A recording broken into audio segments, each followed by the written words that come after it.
tuan rumah kepada Bapak Hudail.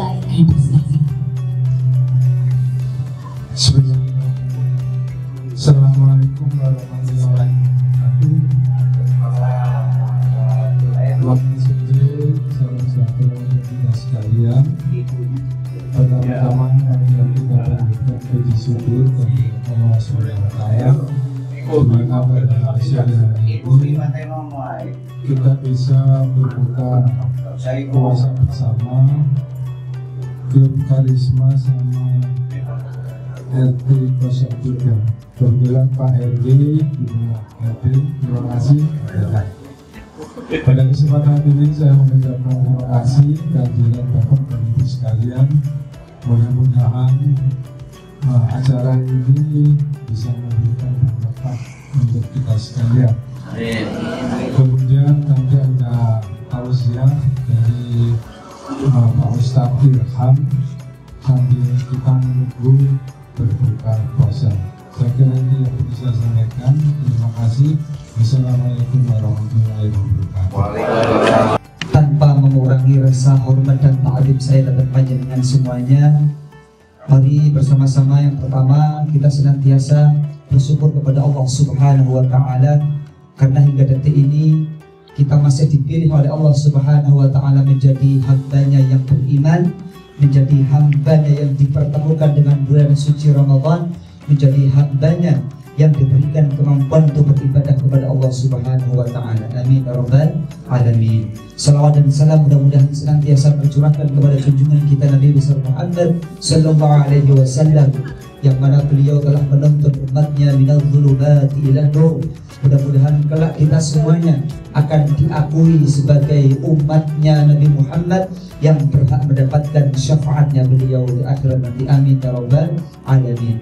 Bapak Ibu hadirin wa hadirat rahimakumullah, ini dalam waktu yang sesingkat-singkatnya saya akan menyampaikan materi. Mudah-mudahan dengan waktu yang singkat apa yang saya sampaikan akan menjadi ilmu yang barokah, manfaat untuk saya pribadi dan untuk panjenengan semuanya. Amin ya rabbal alamin. Bapak Ibu kula jenengan sedaya alhamdulillah dipertemukan dengan bulan suci Ramadan. Kalau jenengan sekarang yang usianya 70 tahun atau 80 tahun, berarti kurang lebih jenengan dipertemukan dengan bulan Ramadan 80 kali. Terus gitu. Kalau yang 70 tahun berarti 70 kali ketemu Ramadan. Kadang-kadang gitu. Alhamdulillah. Tetapi pertanyaannya, sudahkah kita itu dipertemukan dengan bulan Ramadan, kemudian bertambah keimanan kita kepada Allah, bertambah kebaikan kita, bertambah kesabaran kita, bertambah keikhlasan kita, bertambah ibadahnya kita kepada Allah Subhanahu wa Ta'ala. Kira-kira ya apa? Kira-kira ya apa, Pak? Kira-kira mudah-mudahan dibarengi bertambahnya usia kita, juga dibarengi dengan bertambahnya kebaikan-kebaikan di dalam diri kita masing-masing. Akan tetapi kebaikan itu tidak akan pernah bertambah kalau kita sudah merasa diri kita sudah baik. Betul? Wong nek wis rumangsa sae.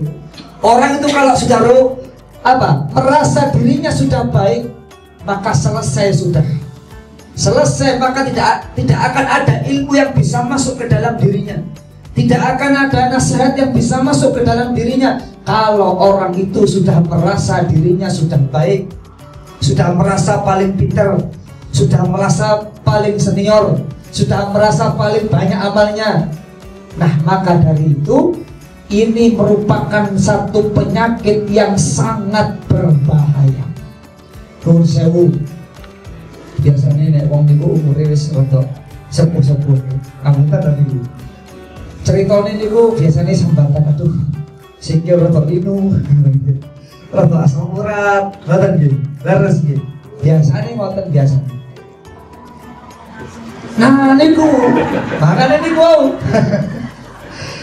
Makanya itu, kalau hanya penyakit itu sangat ringan daripada penyakit ruhaniyah. Penyakit yang terdapat di dalam hati kita itu yang lebih berbahaya. Nek atasane lara asam urat, ngeluh, greges, pilek, ya kan, kolesterol, insya Allah itu tidak ada hisabnya di akhirat. Tetapi nanti akan ada hisabnya penyakit yang menjangkit di dalam hati kita. Seperti apa penyakit itu? Sewu tadi itu rumongso api, riya, sum'ah, sombong, takabur, ya, iri, hasud, dengki, dan lain sebagainya.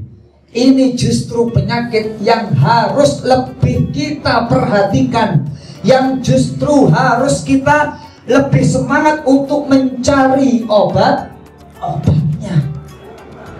Nek loro asam urat di apotik wonten obate, melu wonten obate di apotik. Tetapi nek penyakit sombong, riya, sum'ah, ya, iri, hasud, dengki, ini tidak mudah mencari obatnya. Maka mudah-mudahan sore hari ini merupakan majelis ilmi, merupakan majelis yang insya Allah akan menjadi obat untuk kita semuanya. Ya, kalau ternyata di dalam hati kita terdapat penyakit, entah itu panjenengan sendiri yang bisa merasakan, oh aku mulai isi rumongso urung apik teko wong liya, berarti itu penyakit sing kudu diobati, sing kudu dibuat, sing kudu dibersihkan dari hati kita. Allah Subhanahu wa taala berfirman di dalam Al-Qur'an surat Asy-Syu'ara ayat 88 hingga 89. Yauma la yanfa'u malun wala banun illa man atallaha biqalbin salim. Suatu hari nanti tidak akan ada lagi gunanya malun, harta yang kita miliki, wala banun, dan anak-anak atau keluarga yang kita miliki, illa kecuali man atallah, orang yang akan datang menghadap Allah Subhanahu wa taala biqalbin salim, dengan hati yang bersih, dengan hati yang suci, dengan hati yang selamat.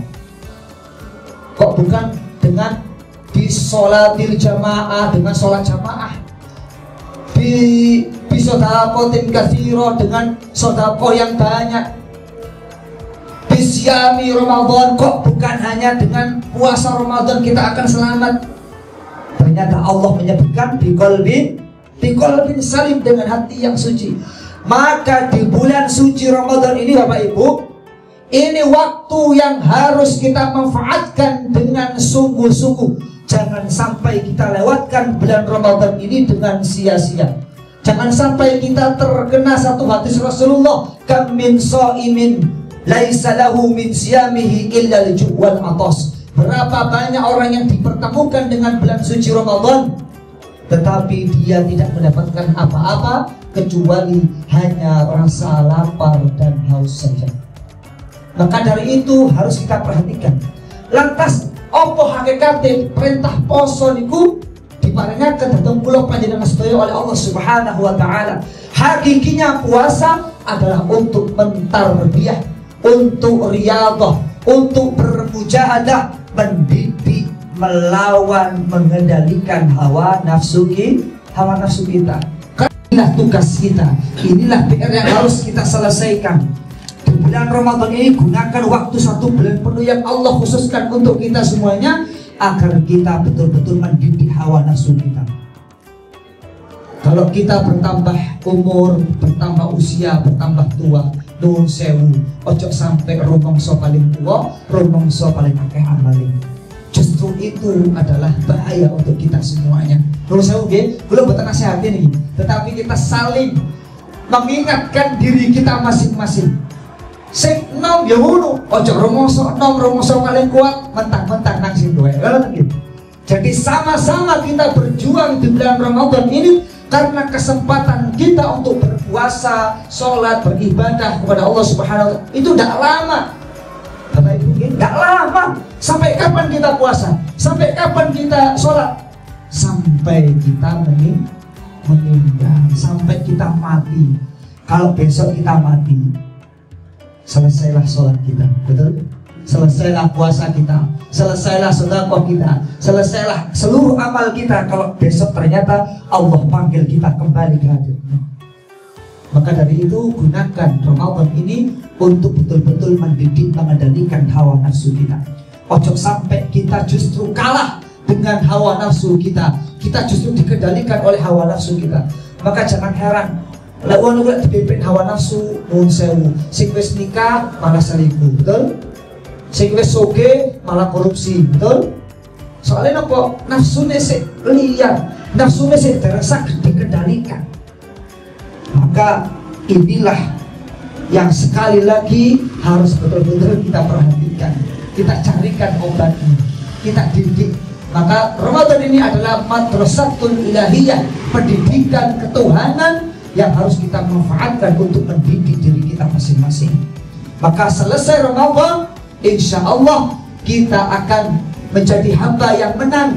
Maka akan dipanggil dengan panggilan kesayangan dari Allah Subhanahu wa ta'ala. Ya ayyatuhan nafsul mutmainnah, irji'i ila rabbiki radiyatan mardiyah, fadkhuli fi ibadi wadkhuli jannati. Wahai nafsu-nafsu yang sudah lembut, wahai jiwa-jiwa yang sudah tenang, irji'i, kembalilah kalian kepada Tuhan kalian, radiyatan mardiyah, dengan hati yang ridha dan diridhai oleh Allah Subhanahu wa ta'ala. Fadkhuli fi ibadi, maka masuklah ke dalam golongan hambaku dan masuklah ke dalam surgaku. Maka dari ayat ini Allah mengakui hambanya itu nun sewu, bukan ahli sholat saja, bukan ahli puasa saja, bukan ahli sedekah saja, bukan ahli umroh haji saja, tetapi ternyata Allah memanggil dengan sebutan ya ayyatuhan nafsul mutmainnah, wahai nafsu-nafsu yang sudah lembut. Maka diakui sebagai hambanya dan berhak mendapatkan surga Allah. Mudah-mudahan keterangan singkat pada sore hari ini mampu menjadikan kita untuk berjuang, mau untuk mengendalikan hawa nafsu kita. Semakin bertambah usia kita, maka semakin bertambahnya keimanan kita, bertambahnya ilmu kita, sehingga kita menang melawan hawa nafsu kita, dan kita akan kembali kepada Allah dalam keadaan salim, qalbun salim, hati yang selamat, yang akan pernah mendapatkan surga Allah. Amin ya rabbal alamin. Ini insyaallah sudah manjing waktu maghrib. Mari kita bersama-sama berdoa, ya, berdoa. Mudah-mudahan hajat kita semuanya diijabah oleh Allah Subhanahu wa ta'ala. Bismillahirrahmanirrahim. Allahumma shalli wa sallim ala sayyidina Muhammadin rabbil alamin. Allahumma inna nas'aluka ridhaka wal jannah wa na'udzubika min sakhatika wan nar. Allahumma innaka 'afuwun karim tuhibbul 'afwa fa'fu 'anna. Semoga bersama-sama. Allahumma barik lana fima razaqtana wa qina 'adzaban nar. Allahumma laka sumtu wa bika amantu wa ala rizqika aftartu bi rahmatika ya arhamar rahimin. Walhamdulillahi rabbil alamin. Wassalamu alaikum warahmatullahi wabarakatuh. Waalaikumsalam warahmatullahi wabarakatuh. Dari Bapak Ustadz Ilham, mudah-mudahan itu menjadi masukan buat kita. Nggak tua, nggak muda, tapi memang hawa nafsu itu emang harus kita hindari. Jangan sampai kita ada berburuk sangka. Tapi kesempatan pada bulan suci Ramadan ini kita yang harus ikhlas, kita harus legowo, dan yang terpenting adalah tali silaturahmi kami tetap terjaga dan terjalin. Mungkin sudah buka puasa Bapak hari ini atau sudah?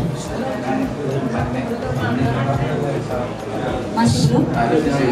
Sampun. Belum azan ya? Belum? Ya. Mungkin ada masukan lagi Bapak? Udah? Cukup? Oh, sambil nunggu buka? Oke, terima kasih.